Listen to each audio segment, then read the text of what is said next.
Open Channel D. Welcome to Cocktails in Waverly's office. I'm Logan. I'm Catherine. And I'm Hannah. Today we're talking about the brain killer affair. So, Hannah, you ready to do the summary, or there's anything else you want to say? Sure, I can jump right into the summary. So, this is an episode that the plot is actually centered around Waverly, which is interesting, although he's not actually a major player in it. So basically, he actually leaves the headquarters. Yes, yeah. So the episode begins with Waverly having chess with an uncle agent who he is berating even worse than he usually berates Napoleon. And he tells him basically, God, you really bungled up all this stuff from this last affair, and also your chess playing isn't even as good as it used to be. And while this is going on, Napoleon is watching him, and so is the waiter for the club that they're in. And the waiter for the club that they're in ends up on the phone with Thrush and is told basically you need to poison him. So he poisons Waverly's brandy, and Waverly collapses, and Napoleon runs over, and right before he collapses, he says 3 names.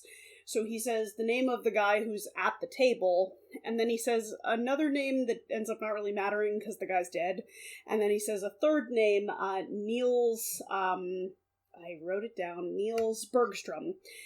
And so Napoleon ends up needing to try to figure out, okay, who are these 3 people?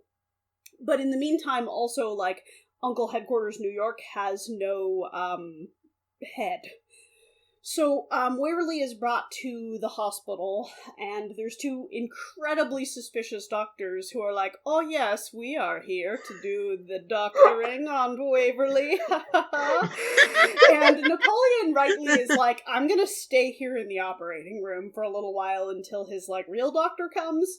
And, so the real doctor comes, and Napoleon is like, here, take a gun, never be alone, always make sure someone is guarding Waverly. And, then he and Ilya go to start investigating the names that Waverly gave them. And we find out that these suspicious doctors, basically are part of this Thrush plot to poison people from Uncle, but to, only poison them a little, just poison them enough so that they're stupid. And that, their whole thing is that they can, use the fact that these people have gotten worse at their jobs to their advantage, and also that they can do some brainwashing to be able to, convince people to tell them Uncle's secrets. So Napoleon looks into the first name, the one that I forgot, and he's like, oh, that guy's dead. And he looks into Farmington, and Farmington doesn't really know anything. He just seems really bewildered by everything. He used to be good at his job, and he isn't anymore. And then finally he goes looking for Niels, why can I not remember this man's last name? Bergstrom. Bergstrom. And he finds that Niels Bergstrom has been rendered catatonic sometime in the last couple years, but his sister, Cecile Bergstrom, is taking care of him, and also her job is to repair mannequins. So there's a whole ton of scenes in this episode that take place in, a creepy mannequin shop. Yeah. And anyway, one thing leads to another, and they figure out, with the help of Waverly's replacement, who's been shipped in from Calcutta, that basically, we know now what Thrush is doing. They must be trying to poison people just enough to make them stupid and be able to do brainwashing. Which, I mean, honestly, it's they kind of jump to a conclusion there, but they are right. So, they go to check in at the hospital to see what's going on, and Ilya is rendered unconscious by the people in the hospital, because it seems like the whole hospital is working for Thrush. And eventually Napoleon makes his way there as well, for a sort of final confrontation with the doctors, in which they manage to rescue Waverly with the help of Cecile, and not with the help of Niels. Well, we'll talk about Niels, but he repeatedly just, gets up silently and tries to kill people with a hammer.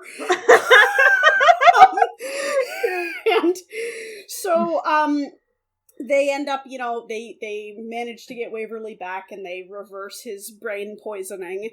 And the doctors they assume one of them has been killed and the other one is captured.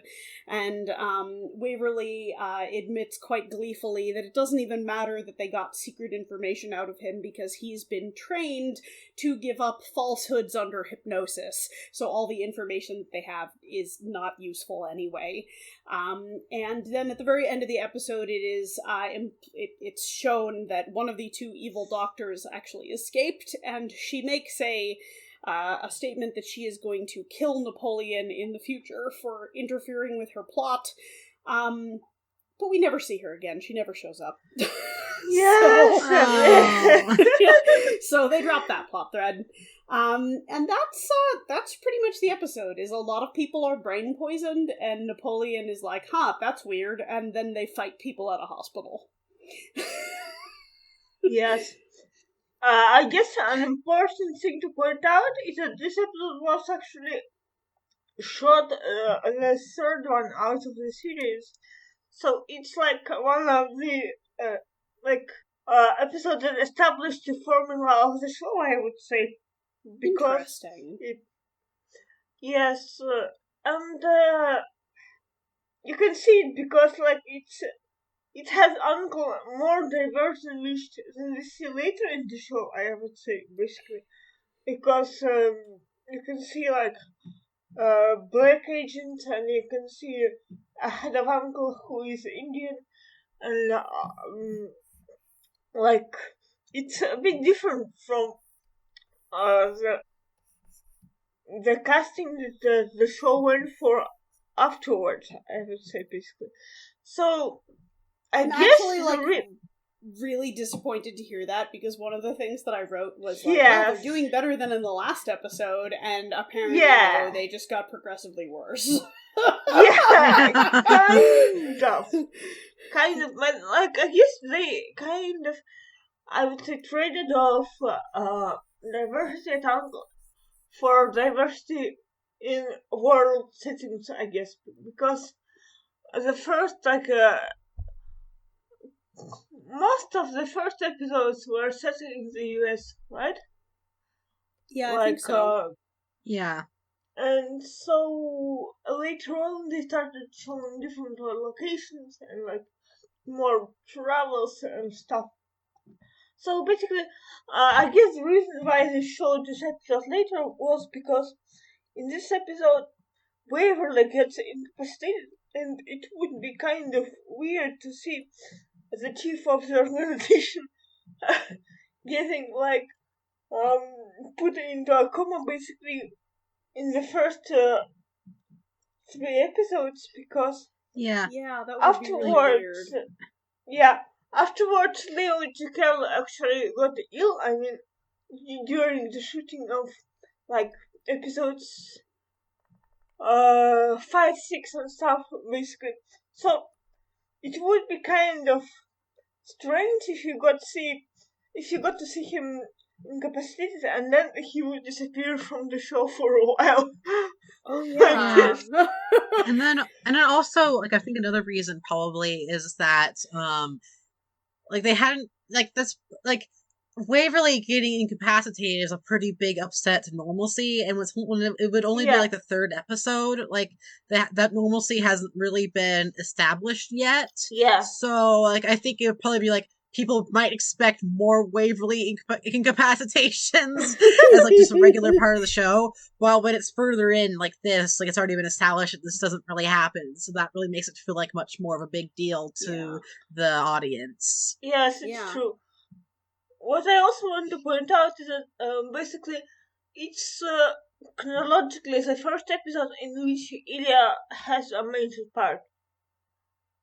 Interesting. Because he wasn't much in the first episode, and in the second episode he didn't appear at all. So it's the first episode in which Ilya got established as a character. I mean, actually, while shooting the show, but not in the way the show was shown, obviously. So it's a weird episode because it fits alright in the second half of the season, but at the same time it's a bit weird because it is very much similar to the early episodes in its tone and other things, I guess. Yeah, it's interesting too, thinking about like the idea of Ilya being sort of this being the first time they decided to like really use him, because he and Napoleon seem very friendly in this episode. Like they seem to know each other. And like Ilya actually repeatedly refers to Napoleon as friend in this episode, and like Napoleon's concern for Ilya is very sort of like, it feels like it's rooted in something that has been established, and I feel like it would be actually really weird if this had come earlier and then all of a sudden there had been a bunch of episodes where they seemed less friendly. Yeah, it's true. Established, if you know what I mean.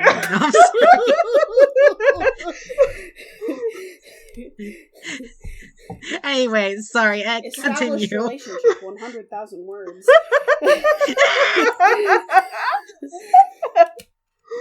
Yeah. That's all very interesting. Like, I feel like I would not have picked up on that from the way this episode feels. Like, the idea that it would be that early in terms of filming. Me neither. I did not pick up on that. Yeah, maybe, but, like, I guess what stands out to me is that Napoleon and Ilya kind of looked a bit different from the later season. I don't know. It's like, Oh yeah, true. Like Ilya's hair really stuck out to me this episode, and I couldn't figure out why. But it does look a bit weird, and like it makes sense why now. I don't know. The hair was kind of more like they look younger, I would say. Yeah, it did. Yeah, because like usually he has kind of like the little like little bangs, but this one was big long bangs. Yeah, it's funny. That is entertaining. I did not pick up on that. But, you know, I don't really notice people's, like, hair. So... Meanwhile, like I always notice people's hair, and like literally I can find someone like super amazingly attractive or superly amazingly unattractive just judging by how their hair is styled, which is like so shallow and like it's so malleable, but like that's just how I am. I am 100% one of those people that, like, if you have a haircut recently and you're hoping that I'm going to compliment you on it, you have to tell me you got a haircut. Because, like, I won't notice. I'm like, oh yeah, you still have hair. Good job. Yeah, I'm kind of similar. Like, there are so many people who picked up on the fact that Napoleon's hair is parted in different ways. I mean, not Napoleon's, but Robert Vaughn's. Like, when he played Napoleon solo, his hair was parted on the left side, and in other shows it was on the right side. And people were like, "Why?" That's me. I have a theory about this. Why I'm bringing I just had a cursed thought. Center part Robert Vaughn. Oh no, I don't like that. Yeah, it's just Edward Applegate. Oh yeah. Oh yeah. So I guess it's not as bad as I thought. Now that you've said that, like, yeah, true. I think I totally forgot about Edward Applegate. But let's be real, he looked so dorky. Oh, totally. Yeah. Oh my god, we've barely even gotten into the actual episode except for the summary. So, man, like Waverly left his natural habitat. He's not in the HQ. I was like, literally, my brain, I just was like, oh my god, he's out. He's loose. Logan, are you like how kids are with teachers? Like, they're not allowed to leave the school? I'm kind of, like, it kind of, like, I feel like I have, like, a subconscious feeling about that. Like, logically, I know that they're real people and then they can leave, and like Waverly can leave. Like in the universe, he's a real person who can leave the building at any time. But yeah, I kind of like there's a bit of me that like when I was like in high school, and if I saw a teacher like, or like even like the younger, and I saw a teacher like outside of school, I'd be like, what the hell, this is so wrong. And I kind of feel the same way about Waverly, even though logically I know that they're real people, or like at least in universe they're real people and they can do that. But like I mean, I guess I am recording this podcast from my desk at work. Like, the whole rest of the building is closed and, like, it's dark. But, like, here I am in this middle school, because I live here in the HVAC system. Yeah. There was a Doctor Who episode in which, like, teachers were replaced by aliens and they actually lived in the school. Yeah, that's me. I never had I thought the teachers lived in the school thought, but when I was in preschool, I did think that after my mom dropped me off, she went to a different preschool for adults. That's really cute. Yeah. Anyways, now, oh god. But, Waverly was out of the HQ. And yeah, Waverly being out of the HQ is definitely a weird part of this episode. Yeah, Waverly went to the preschool for adults and just right? And they erased his brain there. Yeah. I had a bunch of notes about the actors in this episode. I thought that was really interesting. So one of my very early notes as I was writing is Jason, Jason is one of the other agents.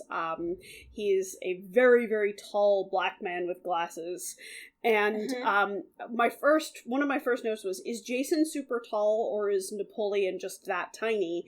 And then I was like, why does this guy look so familiar to me? So I looked him up thinking I had seen him in another movie, and the answer was, no, it's Rosie Greer, like the famous football player from the 60s for the LA Rams. And I was like, oh, he's famous to me because I've like seen him on like Wheaties boxes.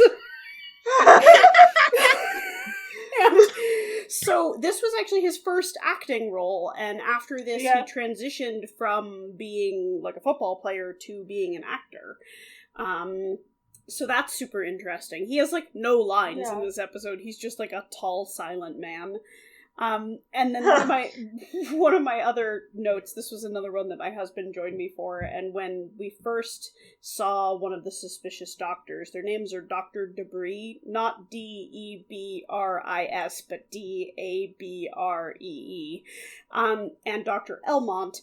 And Dr. Debris is the lady doctor, and Dr. Elmont is the man doctor, and Dr. Debris has these thick bottle glasses and this, like, kind of crazy curly hair, and my husband's response was, God, Bride of Frankenstein, and I looked her up, and she's the original Bride of Frankenstein! Oh my god! Yes, that's amazing. I didn't even realize that. Those two I thought were great, like, tidbits of information about the actors in this episode. Yeah, and also, like, there was also Yvonne Craig who played the bad girl in the 60s show. Oh my goodness, is she one of the nurses? No, she's the sister of Niels. Oh, Cecile is! Oh my god, yes! You're right. Now that you've said that, I'm picturing her with pointy ears. Yeah, so she also became very famous pretty soon. That's so interesting. I wonder why, like, this particular episode ended up being, like, everyone who's ever been in anything ever. Yeah. Yeah. It's funny.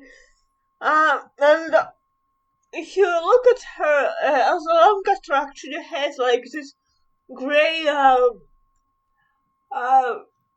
curly hair, like the Bride of Frankenstein. So she has kind of like the same style as her. Yeah. She's kind kind of recognizable, I would say. Yeah, Yes. I think it definitely like was a bit of a shout out. Yes. So, like, hey, Yeah. she played the Bride of Frankenstein. Yeah. Because she's iconic.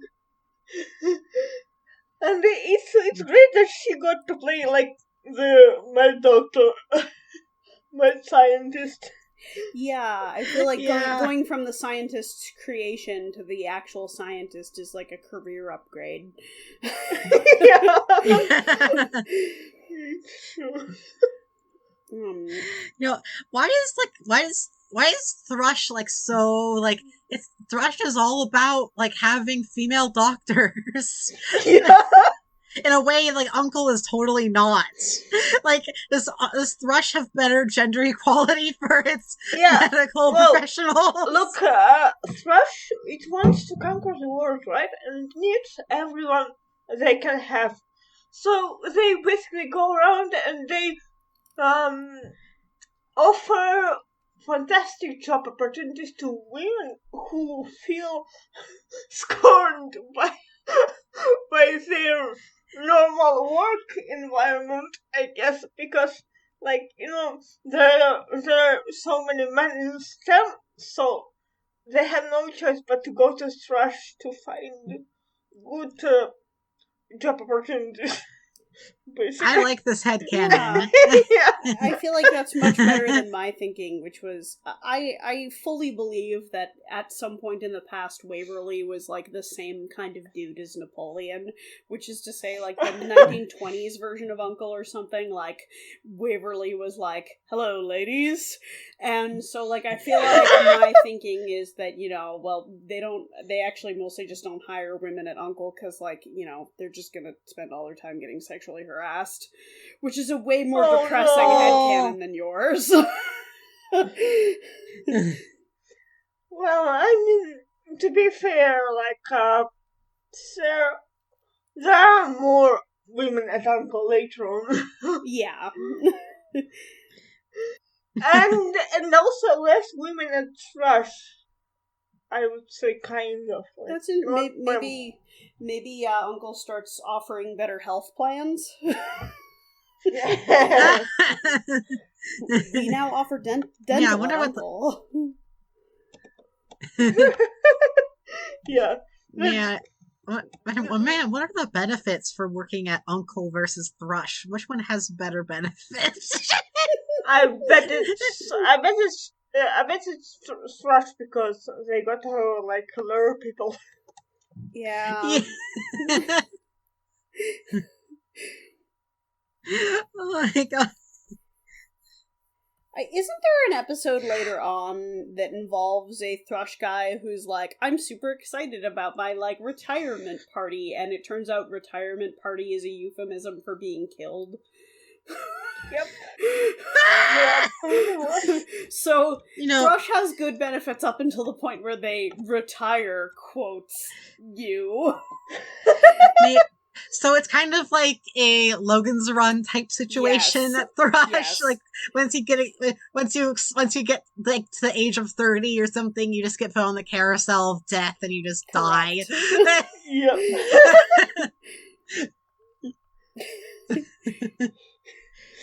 Because like they spend enough money on their agents, okay?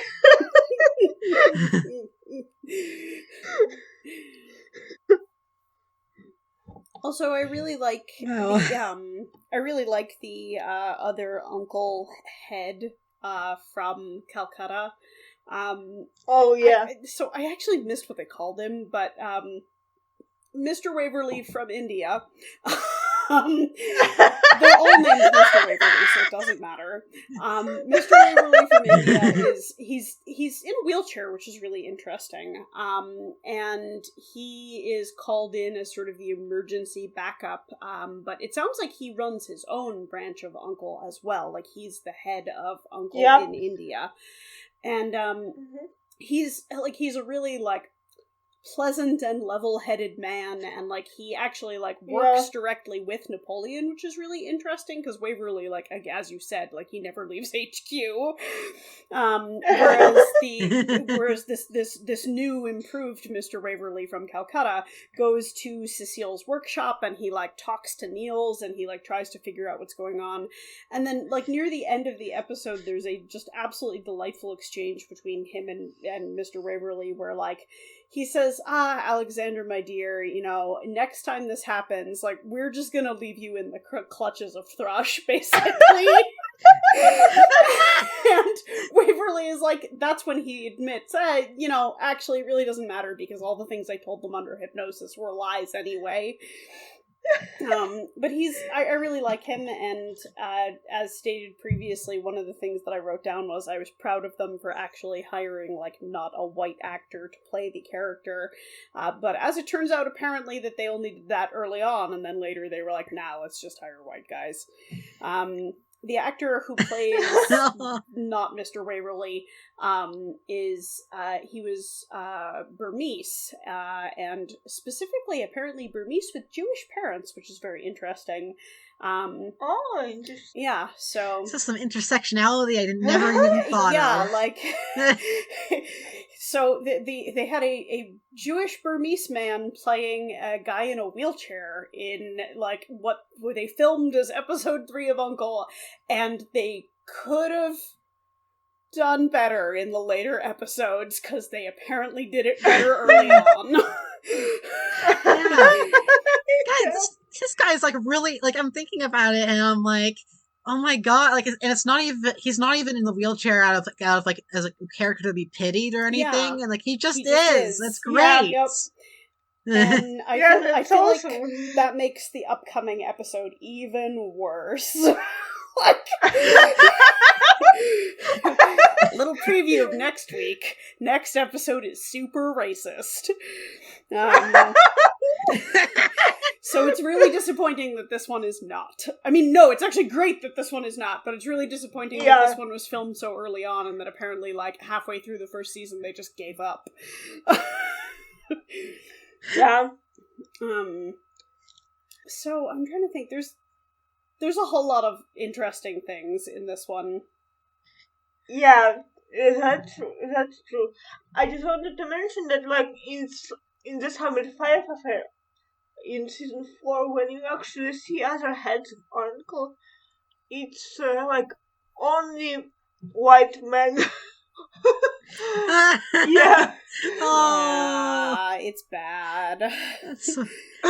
Although that is also like an uncle convention at like a country club in like somewhere in the United States, so maybe that's just like each regional head of uncle in a US state. No, it was in Germany, I think. Oh wait, you're right, it is in Germany, because there's also the choir of little German children. And no, I'm talking about the Simon 5 affair. No, the Children's Day. Children's Day happened in season 2. It's another episode set in like Germany. I think Children's Day was set in Switzerland, actually. Oh, maybe. I don't know. Well, we'll get there in 3 seasons. Yeah. Children's Day is in season 2, and it's basically the Sound of Music, but for adults. The Sound of Music, but with bombs. Yeah. The hills are alive with the sound of music. Yeah, literally with the sound of warfare. not only with bombs, but also with BDSM. Oh yeah, we'll get to that. There's only a teeny tiny bit of BDSM in this episode. Later on, they do tie up Cecile, and there's actually a really like hilarious scene where Dr. Debris is like, "If you promise not to scream, I'll take the tape off your mouth." And Cecile is like, and then the tape comes off her mouth, and immediately she's like, "Nah!"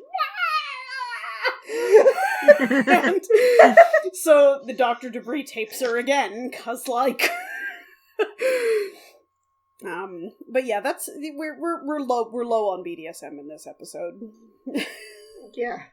Yeah. Well, it's early in the show and I haven't found it shooting yet. Although there is a hypnosis drug, so that might be a thing that, someone would be into.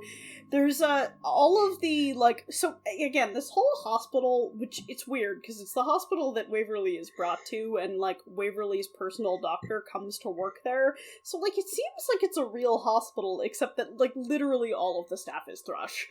And so, all the orderlies are Thrush, all the nurses are Thrush, all the doctors are Thrush. Literally, Napoleon says, the Hobart Clinic is a Thrush trap. It's all Thrush. It's really weird. And so everybody seems to have access to this, hypnosis. It's sort of like a dart gun, I guess, where they, shoot someone with something that causes them to, quietly sit down and not do anything for 6 hours, and then they'll wake up and be like, what have I been doing for the last 6 hours? I don't know. And so there's a lot of weird scenes in this episode of, Ilya and Jason and, one of the other uncle operatives just kind of, quietly staring off into space. Yeah. It's weird. So, it led to a pretty good scene in which, Napoleon found Ilya hypnotized and he made him snap out of it.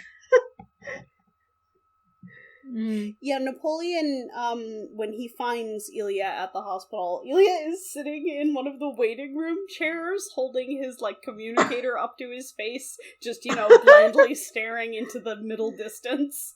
And Napoleon goes up to him and is like, oh no, are you okay? And, when he doesn't shake awake from being, gently shaken, he actually pulls smelling salts from out of his pocket and pops them under Ilya's nose, and Ilya wakes up, and he's like, they have a very sort of sweet moment where they check on each other, and again, it feels earned, it feels like something that would happen between two characters who have been established to know and care about each other. It doesn't really feel like a episode 3 moment. Yeah. and apparently Napoleon carries smelling salts around.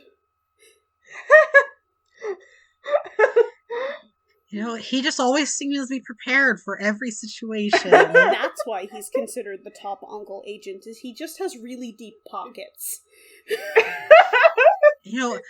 Maybe his pockets go into it's kind of like a TARDIS. Yeah. And, he goes it's they're bigger on the inside, and you can just go in and then you can reach out like selling salts, or even with that one episode I forgot the name of, a rubber boat and just put it on 4 rafts. Yeah. Also, I feel like if that were the case, Napoleon would talk to every single woman on the planet with the pickup line of, it's bigger on the inside.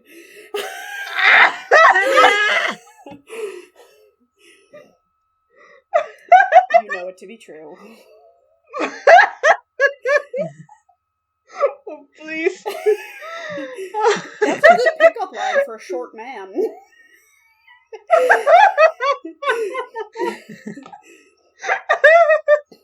Well, I mean, he's not very short, but he's medium height, to be fair.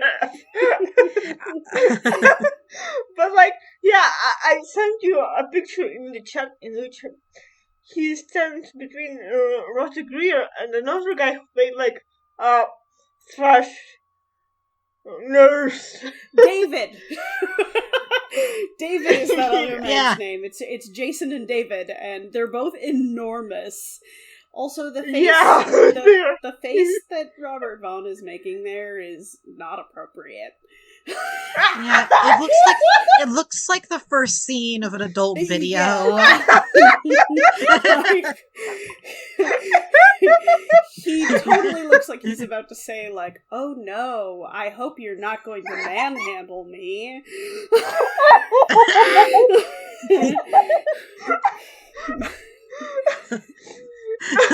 "Oh, please, nurse, don't pick me up and put me on that gurney." Yeah. I mean, it's Robert Vaughn. What else would you expect? Yeah, other than the Bride of Frankenstein comment, my husband's main comment on this one was, he just keeps popping up behind mannequins. Robert Vaughn has like 5 different scenes in this episode where he just like slithers behind a mannequin, or like plays with a piece of a mannequin, or like leans his chin on a mannequin's shoulder, and it's so weird. Yeah.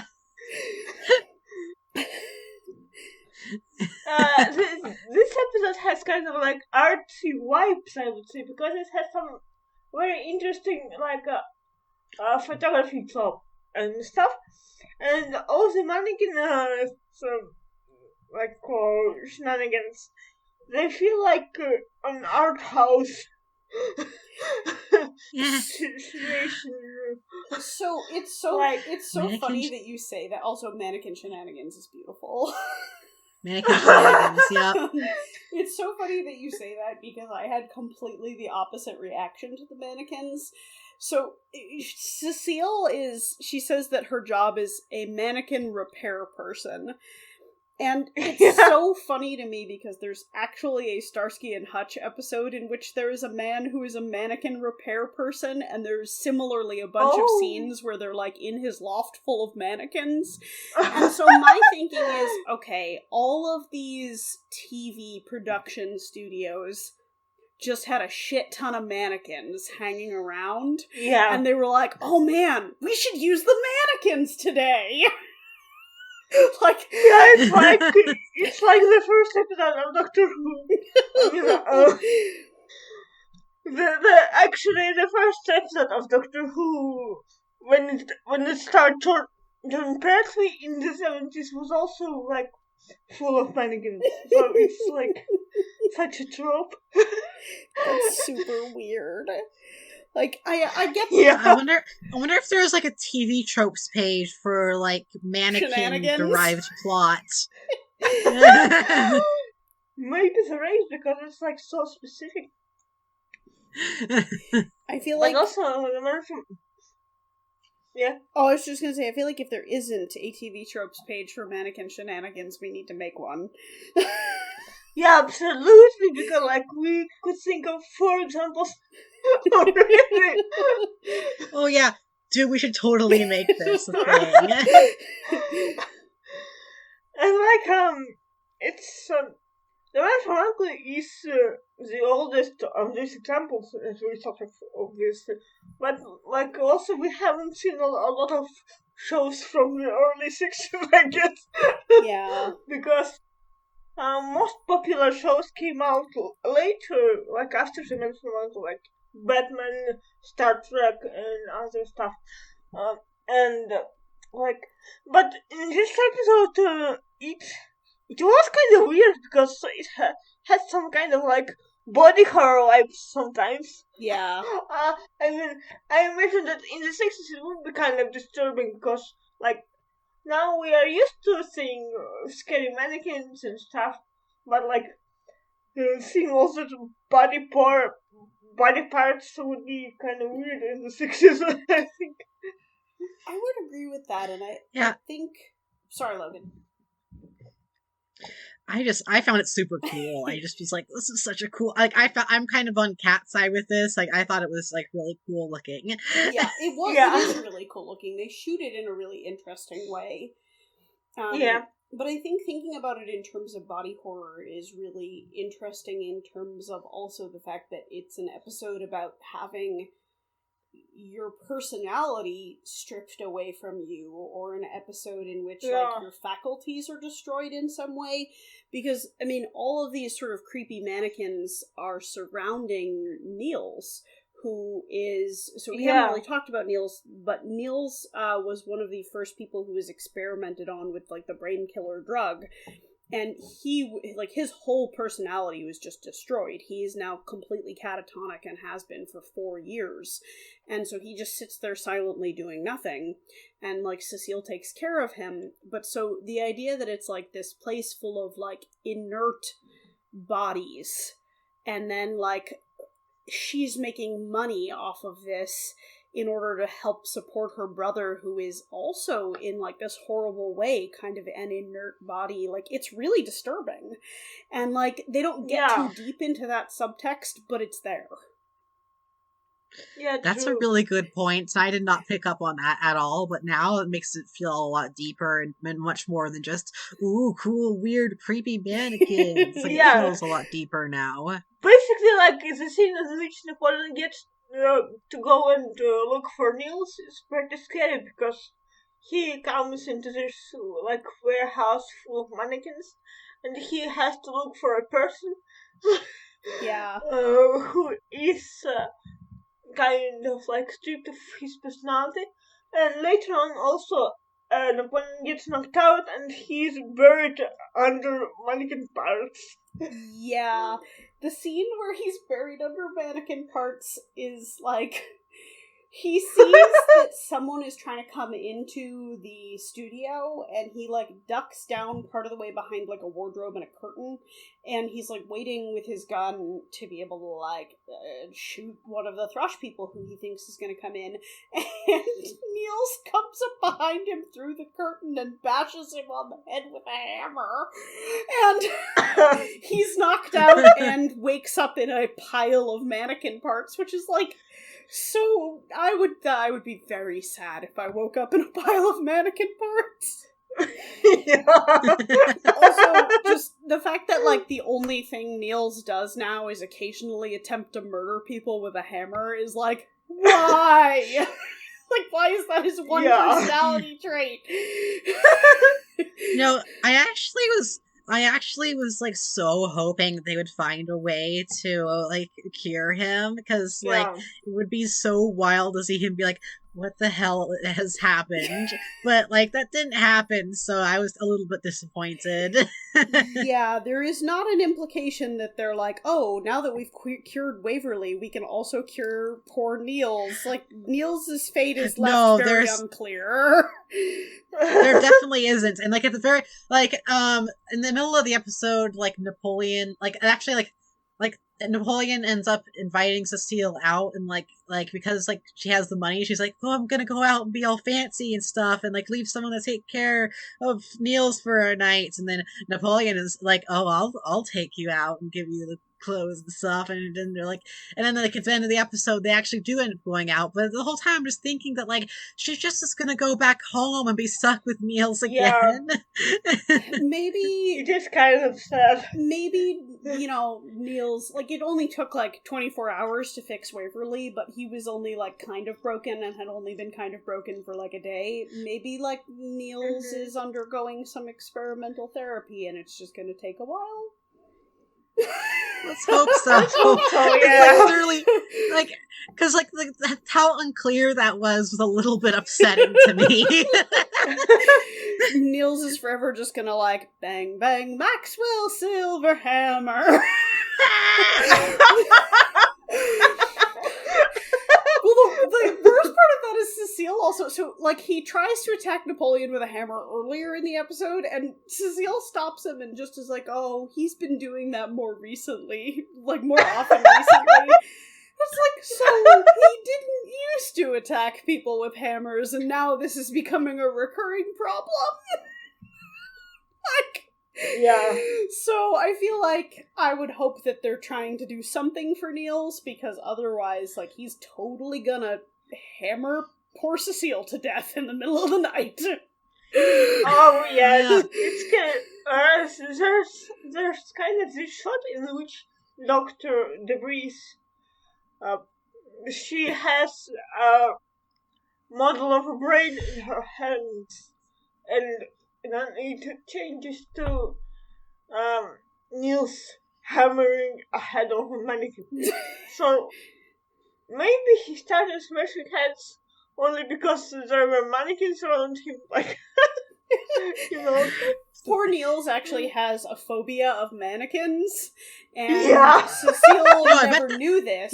That's I wonder what the term for that is. I bet that's I'm a sure thing. it I bet is. there are people that have a legit phobia of mannequins. Yeah, Because, like, they are very vaguely possible. creepy. Yeah.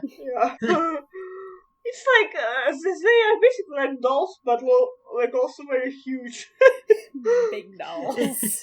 Big creepy And, dolls. like, to be honest, when you go shopping and you see a mannequin, all of a sudden it's pretty spooky. Like, you think it's a person, and then you look closer, and it's like, oh, okay. I think that's why, like, a lot of, like, modern mannequins, like, are very just, like, sleek and inhuman looking. Like, they don't have, like, faces painted on them. I think they've realized that faces painted on them makes them more uncanny and therefore creepier to us. Yeah, I guess. Also, a funny thing, when I traveled to Macedonia, they had, like,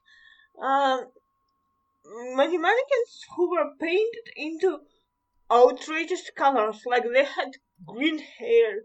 They basically looked like Joker. And it was kind of interesting because it's like, you can see that they're not real people. That's easily, but also they had faces and stuff. That's very interesting.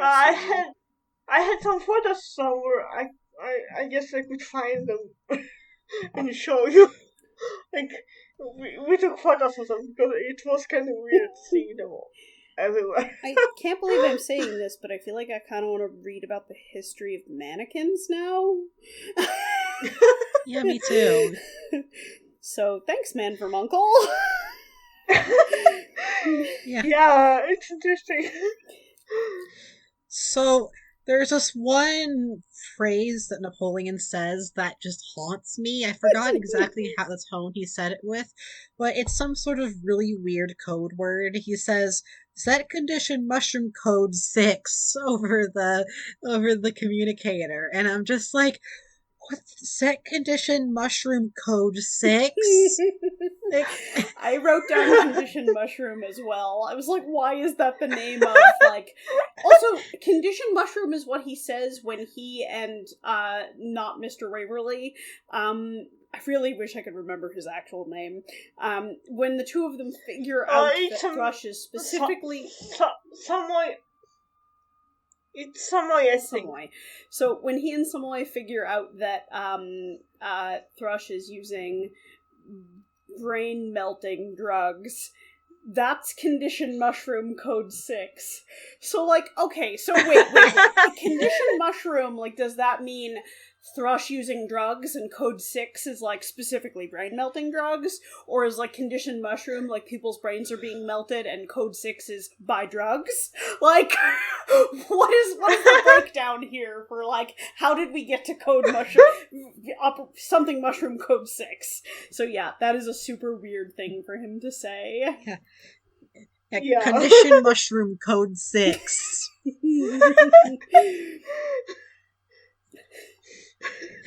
Yeah, that really stuck with me. Like, I just was like, what the hell, Napoleon?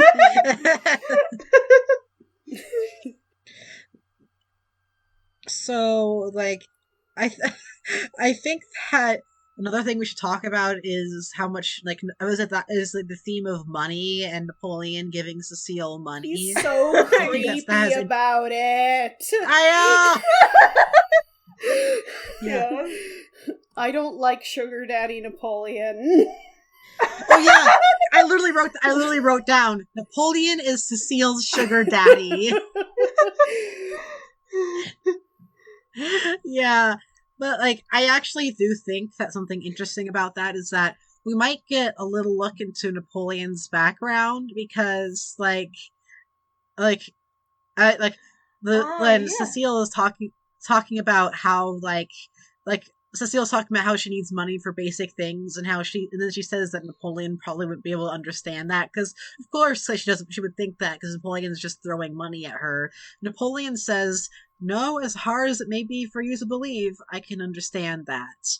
which is really interesting to me. I'm like, Yeah. did he come from like a poor background? I'm like, that's interesting. Yeah, I would agree with that. We get almost nothing about Napoleon's background except for things that are probably lies, like when he makes jokes about like certain family members and things like that. And I feel like a lot of Napoleon's behavior indicates that he was wealthier. But this particular line makes it seem like, oh, maybe all of that is a put-on. Like, maybe the reason he's so into, like, fancy suits and stuff is because he actually, like, grew up in poverty. Yeah, basically, what if his family was, like, super hit by the Great Depression? Yeah, that actually makes a lot of sense. That's really a viable theory, and like I totally believe it now. And like they could also like lose money, and then there was like World War II, so it's like interesting to consider that his family lived through many traumatic events, obviously. Yeah. And he was a child. But like he is overshadowed by the fact that Ilya is from an even more traumatic background. Yeah. Yeah, I feel like that conversation between like Napoleon and Ilya, Napoleon being like, yeah, my family was really hit hard by the Great Depression, and Ilya just like throws his hands up and is like, Nazis. Like, yeah, that's really interesting. And like I actually, when he said that, like it really did feel genuine to me. Like that's like a really rare time when like Napoleon says something about his backstory and it doesn't feel like an absolute lie or like a joke or whatever. I would agree with that. And I feel like, and I think maybe like because it's an early episode, they maybe haven't like quite figured out to like suppress his background as much. Anyways, continue. Well, I was going to say something similar in terms of like he usually is such a troll. Like it kind of makes sense almost that if he was sort of ashamed of his family background, it would just always be jokes. Yeah, it's true. And I guess thinking of his family as being pretty well off and then falling into poverty is like in the head canon it makes a lot of sense. I think because obviously he could have like education and stuff, and also he was able to grow up pretty idealistic, but at the same time he has to work every day to support himself. Basically, he doesn't have his own money. He's not a rich guy, and even like in the Return of the Man from Uncle, which is not strictly canon, I would say. Basically, he said that his New York apartment was left to him by his aunt, so it's like it's totally his though. So like. If Napoleon's being a sugar daddy to Cecile, then I think really like Uncle is Napoleon as an organization is Napoleon's is the sugar daddy of Napoleon. Like, wait, by that logic, anyone's gainful employment is their sugar daddy. Oh no! The public school system. I don't know. Like I don't know. Like since I totally believe that Uncle spends way too much money on Napoleon suits, so I'm like and I don't think my employer does not buy any suits. Yeah, but isn't your relationship with Amazon a little bit problematic? Wait, so if like Uncle is Napoleon's sugar daddy, would that technically make Waverly his sugar daddy? Oh yeah, It always returns to Waverly is real.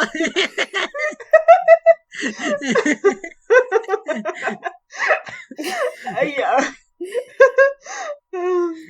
But basically, what I would like to say is that Cecile is given a pretty good backstory. I would say, like she's a sympathetic character, and we get what she wants from life. And also, she plays being insecure about money very realistically, I would say. Yeah. Yeah, I like Cecile. She's a good character. Her actress is a little over the top, but the character herself is good. Yeah, and it's interesting because Yvonne Craig later became like one of the biggest stars of the 60s, I would say. Yeah. Because obviously she played the bad girl. So, but at the same time, the bad girl was basically her main part, I mean, like, of her life. I mean, Barbara Gordon, basically. Yeah. And it's funny to see her in the Man from U.N.C.L.E. And also, she actually appeared in 2 of the Man from U.N.C.L.E. movies that were based on season 2. Oh. Not in the show, but in the movies themselves. That's really interesting. So it's kind of... It's funny, yeah. Yeah. The whole way that, like, Napoleon kind of... So there's a scene that, like, I think, unfortunately, plays a little funnier than it's intended to, where Napoleon and Ilya are actually shaving Niels's head to see if he has any kind of, like, scars or anything. Now, this is before they figured out that it's drugs, specifically, that, like, caused him to be in the state that he's in. And so they ask Cecile, basically, if they can shave his head to check. And they offer her money to do this. And as they're doing it, like, she says, I wish I hadn't agreed to this. And there's definitely a sense that she kind of feels like she's, like, pimping her brother out, basically. That it's like, she's getting money for them to be able to mistreat him in this way. And after this scene, she leaves the room and then says she doesn't want anything to do with Napoleon's money again. And Napoleon actually quite creepily, like, just silently hands her, like, not dollar bills, but, like, $20 bills without talking, or, like, he just wiggles them at her, and it's very condescending, which is very interesting in terms of, like, both the idea of how Napoleon relates to innocence and also the idea of, like, what is Napoleon's background, because, like, the way he does it is strangely callous. Yeah. Mm-hmm. But at the same time, we need to remember that the first episodes of the show were closer to film noir than to camp spy. Yeah. And that very true. Came later, so it's basically one of the darker episodes of season 1, I would say. So, how exactly canon it is to, like, the tone of the show, it's interesting to see, because later, I mean, I don't think that Napoleon in season 2 would do that, or even later in season 1. Yeah, I would agree with that. It's same. So it is more of, like, almost a James Bondy kind of thing to do. Kind of. And it's interesting because, like, I actually don't really get the feeling that he's attracted to Cecile. Like, the way he behaves with her, he treats her like she's a child. And, like, there's even a moment where, like, when she's talking about how, like, what would she do with $1,000? Because they offer her $1,000 basically to act as a decoy. And so she starts, like, marking out, like, what would I do with this money? And she realizes that, like, she would actually have enough left over to do something nice for herself, which she hasn't been able to do in years.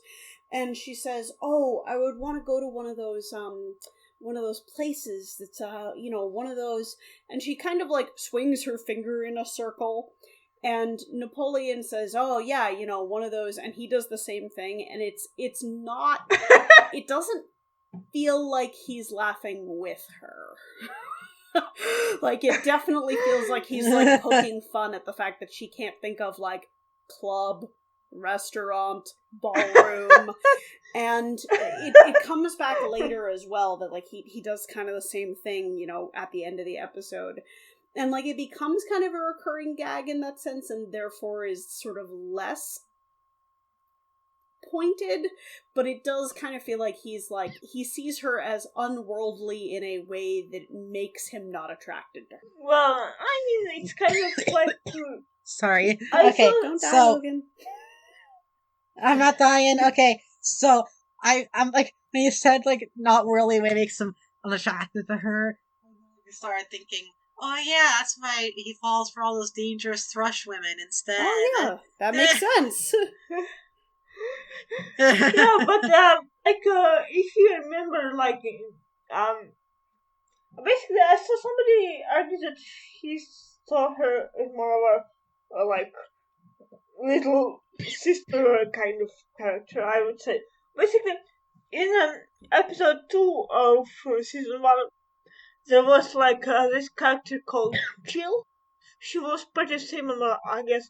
I mean, she was a country girl, and she also wanted to basically go to the city and see all the sights. Yeah. And in the end of the episode, it implies that Napoleon will take her there and basically fulfill her wish.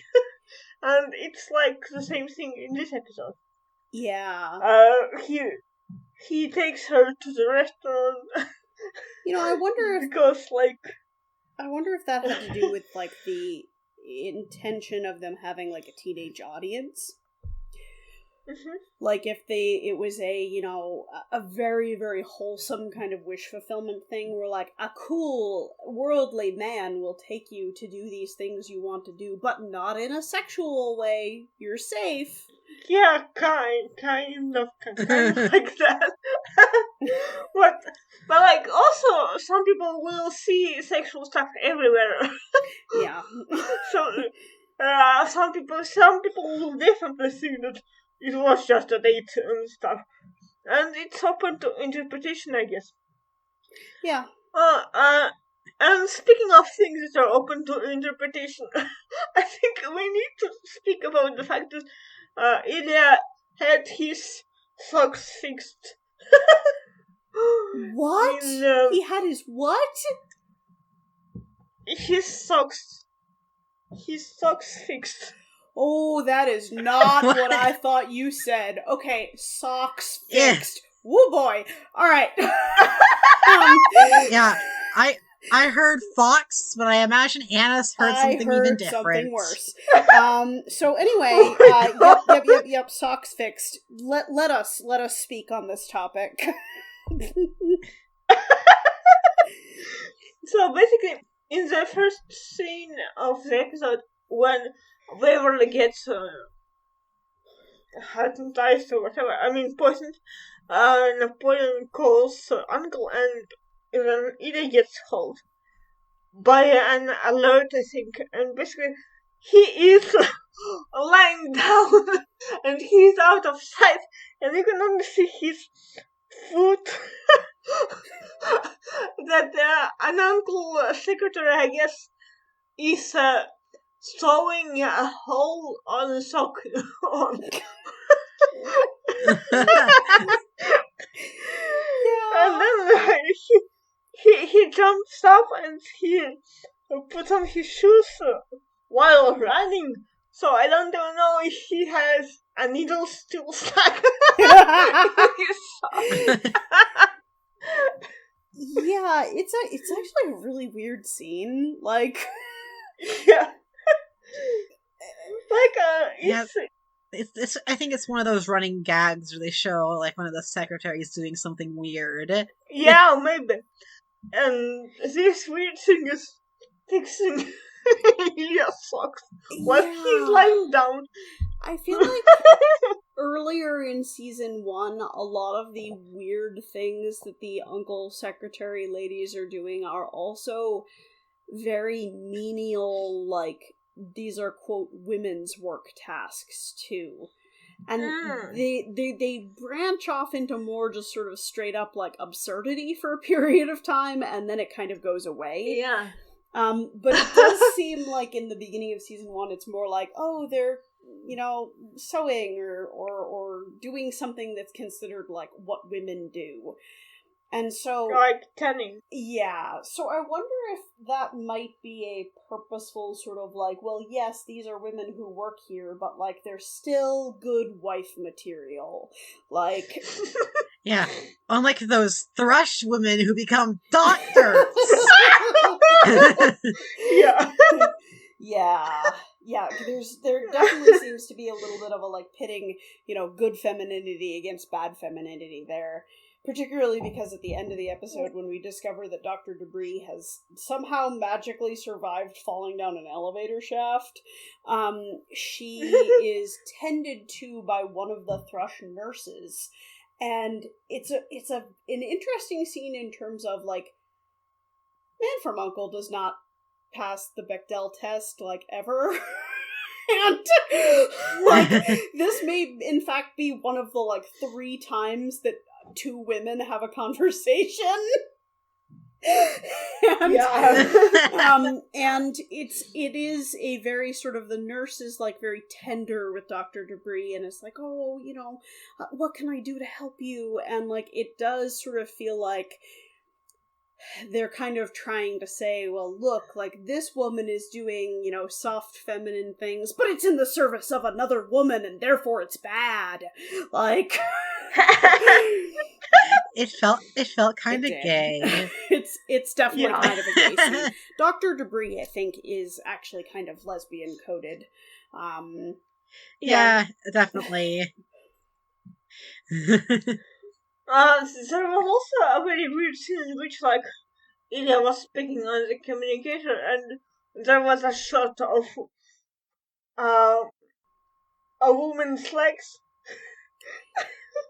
Yeah, it's like the cover of like a dime noir novel. So like, Ilya is like having a conversation with Napoleon in the focused background of the shot, and in like the blurry foreground of the shot, it's just like, here's some legs, everybody. Yeah, it's weird. A wooga. Yeah, va-va-voom. A ba-ba-boom. That does kind of feel like, knowing again that this was like the 3rd one filmed, that does feel like early installment weirdness. Yeah. Yeah. Because, as I guess you could say that, out of these 2 scenes, you can get, like, implication that Ilya has kind of relationships with the women. But yeah. There's this one scene where he just, like, looks right into this woman's eyes, and I'm just like, oh, and then he says something, but I can't remember what. If you remember, please let me know. I thought he was still talking to Napoleon. Yeah. Like, I think he's still... He was talking to maybe he was, I don't know. ...communicator with Napoleon when he's talking to the lady. Yeah. It's weird. He's like... Yeah. I have things I could say about that, but they would definitely be R-rated. Yeah, that's where my brain went to. Yeah. Don't worry.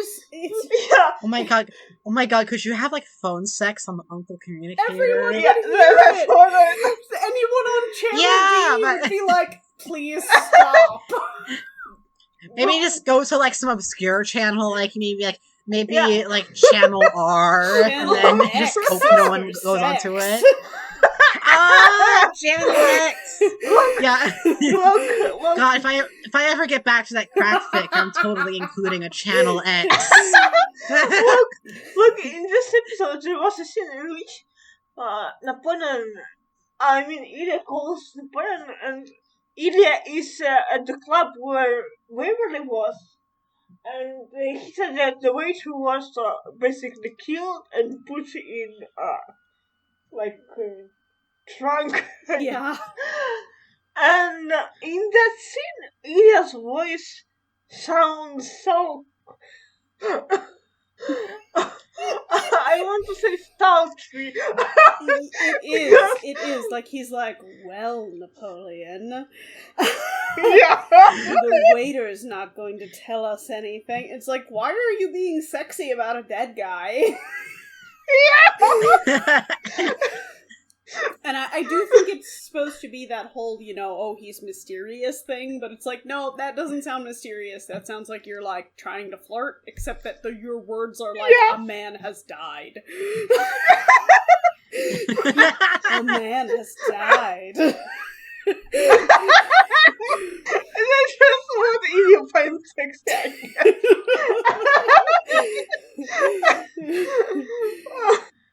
There's maybe it would even work on Napoleon. We all know Napoleon doesn't care if people die. There's an interesting bit near the end of the episode too, where after Napoleon goes to save Cecile from Dr. Debris when she's been kidnapped near the end, he goes into, like, the operating room, and they're standing in front of, like, a medical counter, and he kind of has her in his arms, sort of, but it's not really in a sexy way, it's kind of in, like, a comforting way.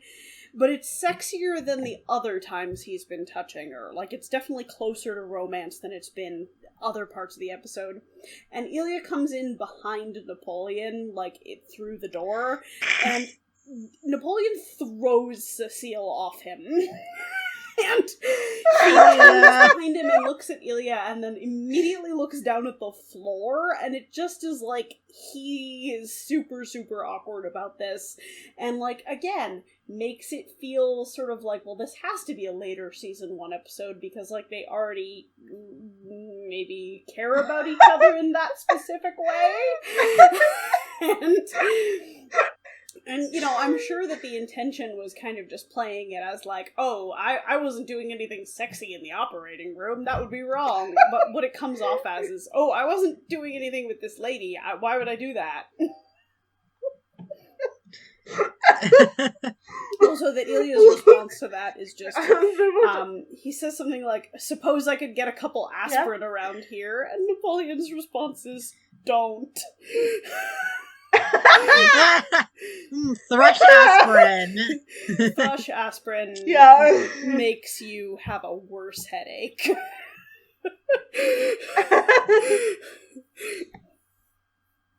There was also this very interesting scene by the elevator. Like, Napoleon and Lydia are getting ready to get into action, I guess, like, but Ilya looks at Napoleon with such eyes, I can't speak. And also it's funny because, like, Ilya basically takes a crowbar and kind of plays with it, and then Napoleon takes off his belt. It's like he needs the belt in order to do something with the elevator. I mean, he needed to like trap Dr. Debris in the elevator shaft, I guess, like something like that. And basically, but in the scene it looks very weird. Yeah. Because it's like there is some. I'll not even let you touch my crowbar if you let me touch your belt. Yeah. It's not even chopsticks, but it's like something that you can see. It's not. I don't think the most polite. It's just something that I can read into. Yeah, I agree with and that. I will. Yeah. Also, we should speak about the elevator shaft, because the whole sort of, like, confrontation scene at the hospital is a bizarre mixture of, like, actual violence and comedy, because, like, Napoleon shimmies up the elevator shaft, and Dr. Debris sees him shimmying up the elevator shaft, and she opens up her knife-brella, which is to say her umbrella just, like, has a knife on the end of it. And she charges at him, but she doesn't have her glasses on, so somehow she falls in the elevator shaft. It makes no sense. And, like, she can... and I'm like, even if she didn't have her glasses on, she'd be able to tell there's that dark abyss below, and she shouldn't go in that. It's like she can tell it's Napoleon, but she can't tell there's no elevator. Like... So she falls to her apparent, although later we find out not, death, attempting to stab Napoleon with her knife-brella. And then, like, that's interspersed with a scene of Ilya having a shootout with two of the orderlies, one of whom is the very, very tall man, in the stairwell. And the stairwell shootout is, like, surprisingly visceral. And you really, like, it's definitely a, like, surprising level of gun violence on television for that time period. And, like, one of the guys is shot multiple times and ends up, like, falling over the railing onto, like, his head. And it's, it's like, oh, that's in heavy contrast to the goofiness of Knife-Brella. And then when Napoleon finally gets to the operating room, like, there's, again, the threat of Niels hammering him on the head, which is sort of funny and also sort of horrifying. And then what ends up happening is that Dr. Elmont is incapacitated by way of, he happens to put his head under the brain-melting ray, and Cecile flips the switch with her, like, face, because she's still taped up. And so, like, they managed to incapacitate one of the doctors by, like, turning his brain into oatmeal. And so it's like, okay, so one person fell down an elevator shaft, two people were, like, shot to death in a stairwell, and a third guy was, like, brain fried. And, like, just in a day's work. Everyday life at Uncle. And there was also, like, the nurse who tried to attack Napoleon with needles. It was pretty great. Oh, yeah. Yeah, I actually thought to myself as I was watching that part, I was like, oh, a proto-Silent Hill nurse. Yeah, it's true, because she looks the same, basically. She could be a Silent Hill nurse, basically, because she looks... even her uniform is in the same style. Yeah. Yeah, now I'm wondering, like, I'm sure that's an older trope than that, the idea of just, like, the evil nurse. Yeah. Mm. Anyone who can have, like, that kind of power over you while you are, like, ill or incapacitated, like, there's gonna be some kind of, like, fear associated with that person. Yes, and plus, it's a very male anxiety, I would say, because, nurses in Silent Hill are obviously scary, but they are also kind of sexualized. Yep.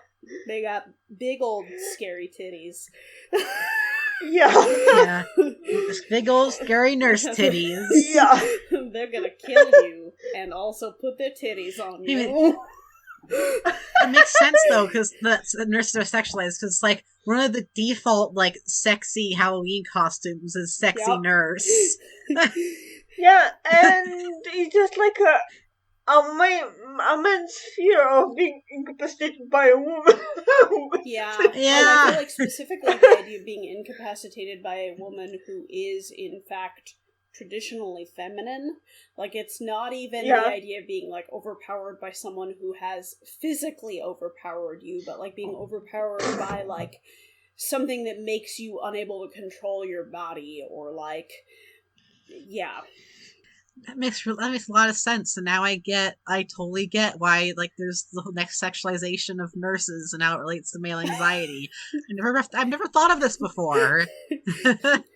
Like, genuinely. Like, this is actually really fascinating.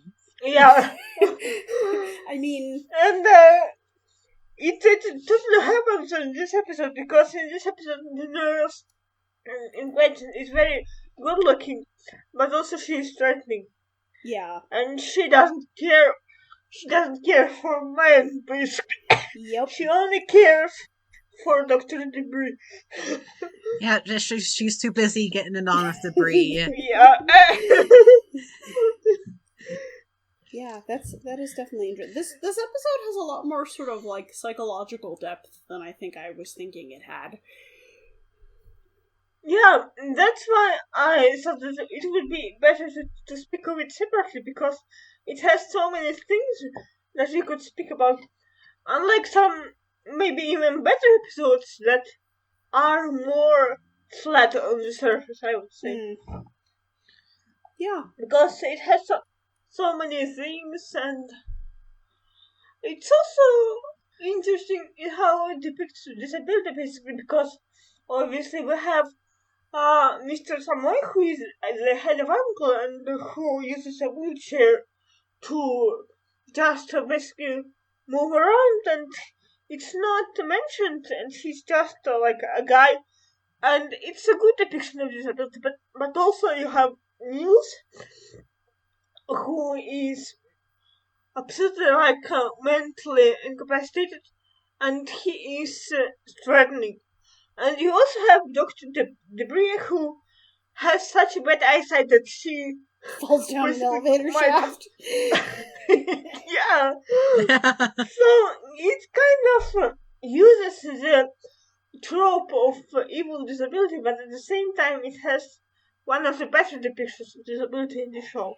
Yeah. So that's fascinating. It's interesting.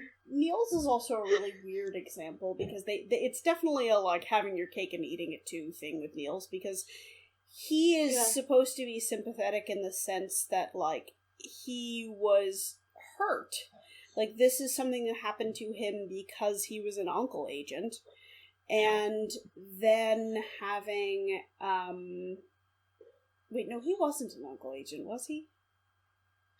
No, he was just a guy, I think, basically. Yeah. They experimented with him. But, you know, it's something that has happened to him because of Thrush.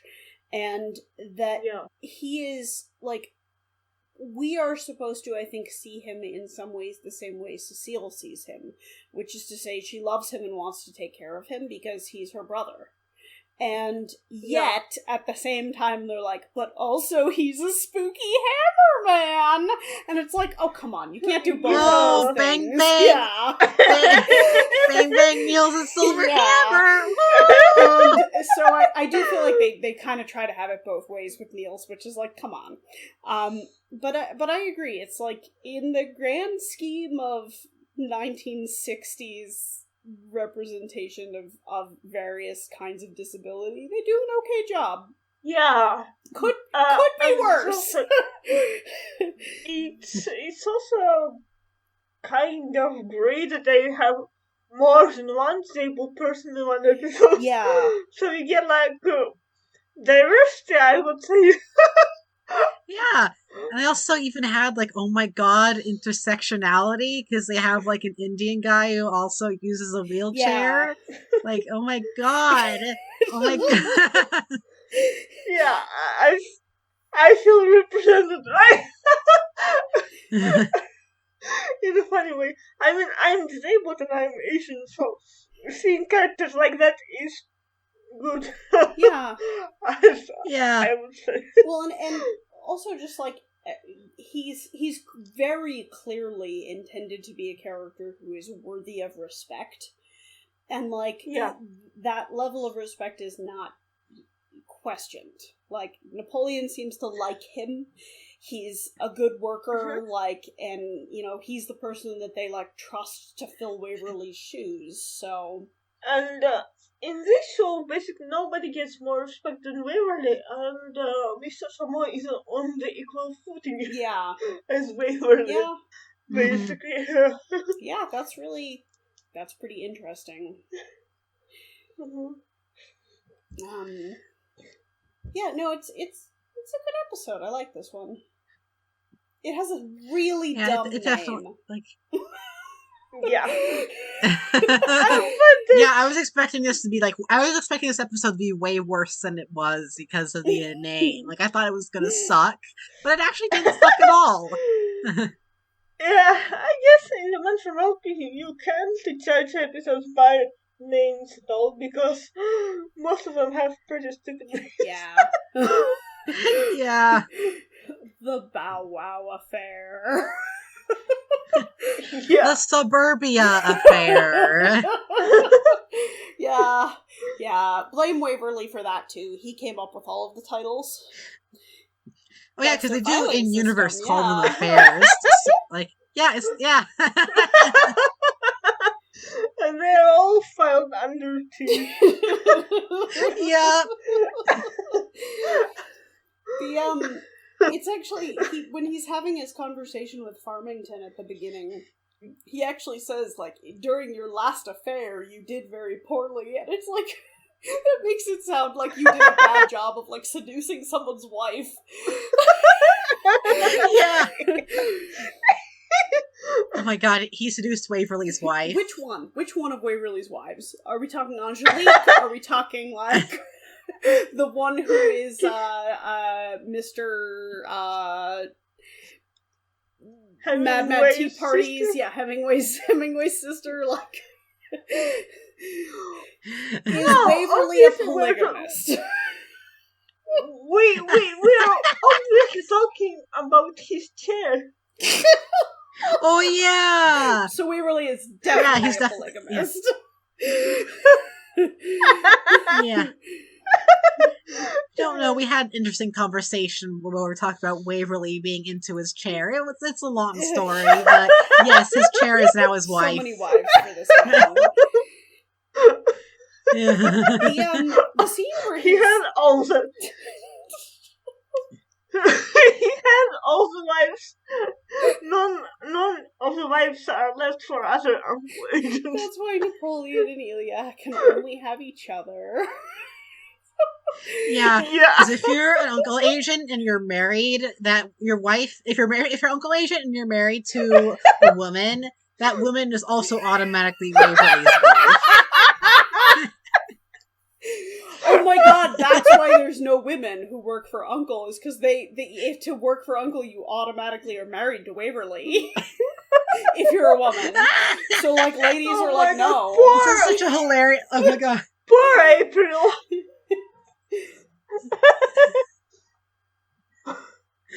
This is such a terrible headcanon, and yet I love it.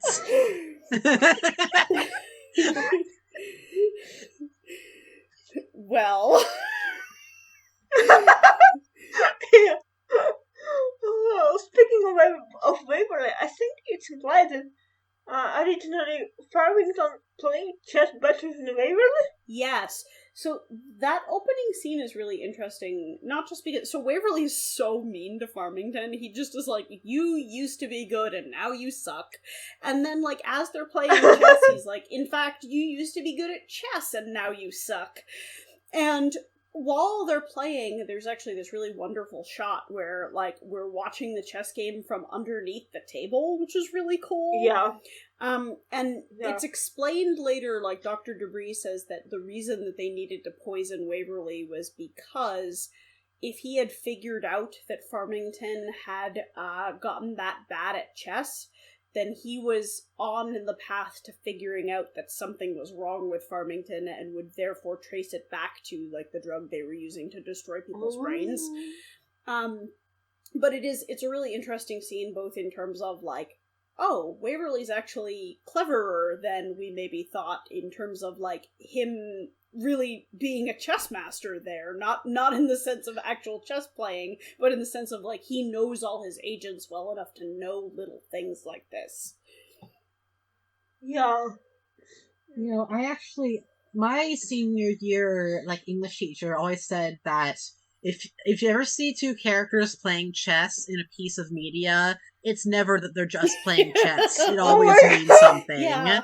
And, like, I totally agree with him. Yeah, I would agree with that. I mean, unless it's like a movie it's about like, chess. It's like a battle of the minds, right? Yeah. Or something like that. Yeah. But, like, I also heard one other thing. The chess always means sex. No! No! It's obviously it's not applicable here. Or is it? I think it's... Maybe the real reason Waverly suspects something's wrong with Farmington is because he's not returning his calls. Well, yeah, like you're just ignoring him on Channel X. Yeah. I think the like chess sex thing comes from the X-Men fandom. Like, you know, people ship Magneto with whoever. Yeah. What was his name? I don't remember. With Xavier and Magneto. Yeah. You know, this puts the musical chess in a whole new light. Yeah. I hate this series because, like, you know, there was this show, Queen's Gambit. It's cursed thinking about it in this way. I feel like there's definitely fan fiction of the musical chess that actually takes that idea very seriously, so... Yeah, but, like, what about the famous match between Kasparov and Deep Blue? Oh, no! Kasparov is a robosexual? Confirmed?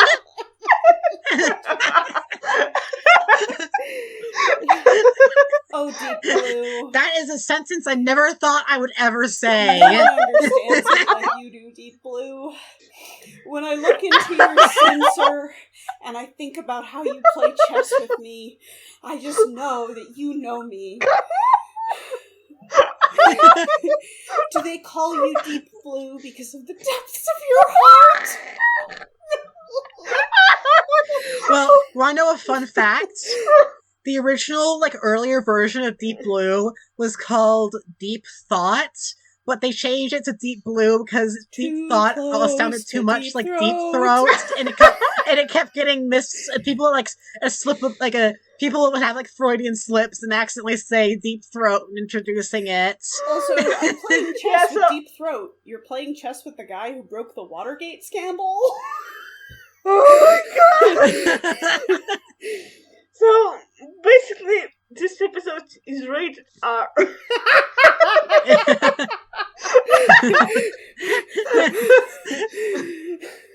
Yeah. It's rated R for chess.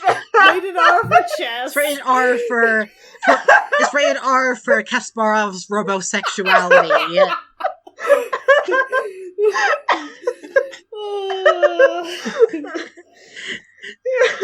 Do we have anything else to say about the episode, everyone?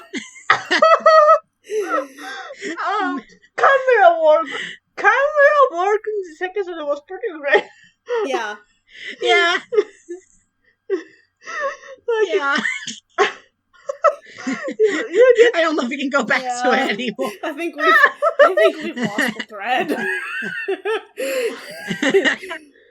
Yeah, but like we could also like speak about how all the mannequins look like naked women. Oh yeah, you see some mannequin titties. Yeah, and the person's basically almost hugging them. But it's it's like Sailor Moon. None of them have nip nops. Yeah. Yeah. Also, I'm looking at the screen caps and I saw one very interesting scene in which Napoleon comes to the uncle headquarters by a car, and he's wearing a coat. Yeah, like it's New York, and it's not Los Angeles. I wrote down Napoleon has a snazzy trench coat. It's a very like handsome black trench coat, and he looks really good in it. Yeah, yeah, he does. He looks very good. I think he wore it in the Dove Affair as well. Yes. So, like, this early in the season, they still remember that New York is not Los Angeles. No. Yeah. Sometimes it's cold in New York. Yeah. Yup. It actually gets cold. Is there ever snow in any episodes of Man from U.N.C.L.E? I don't think there is. Other than the ones that take place like in the Himalayas. Oh, yeah, only like in episodes that are set in Switzerland or Himalaya. Yeah. Yeah. But like they don't ever show like Del Floria's with like a fresh coat of snow on it or Yeah, anything. It's perpetually No, it's perpetually summer in this version of New York. Yeah. Always summer. Also, I feel that we are cheated out of Napoleon and Ilya scarf, mittens, sharing a hot beverage content because of this. Oh my god, that's so cute. Like, what? Yeah, I feel like the idea, we need to write some, like, winter in New York fic about the two of them now that we've said this. Oh, true. Definitely. It would be so cute. Oh, by the way, like, in the Jingle Bells affair. Oh, yeah, it is Christmas during that one, but I feel like there still is no snow. Yeah. Yeah, I don't remember any snow. But they both wear trench coats, so it's kind of something. You know, the traditional thing that people wear when it's 10 degrees out in New York City. Yep. I mean, at least it's something because we get some winter imagery, right? And of course, there's also like the Yukon affair in which Napoleon is dressed so funny in winter clothes. Like he has Anushanka. Do I need to draw Napoleon as the Bernie Sanders meme?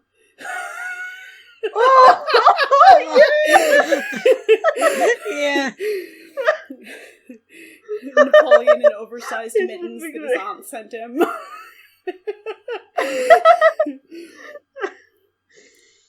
Yeah, by the way, what do you think about Napoleon's aunt? Is she real? The idea that his apartment is from his aunt is kind of at odds with the fact that Ilya also lives in the same building.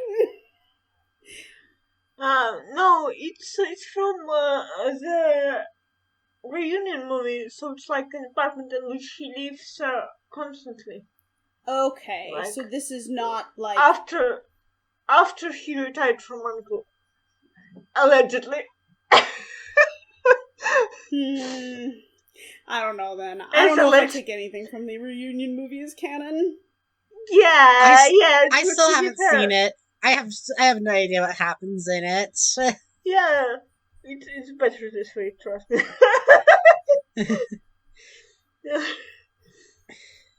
So, I guess that would be all for today because I think we're about done. Like I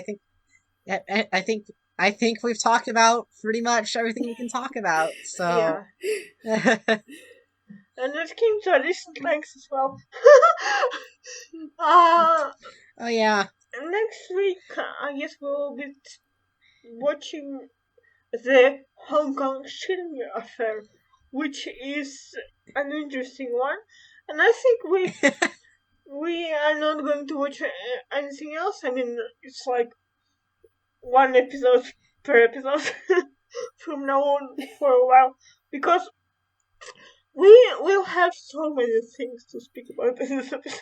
I feel like I'm just going to be just screaming. I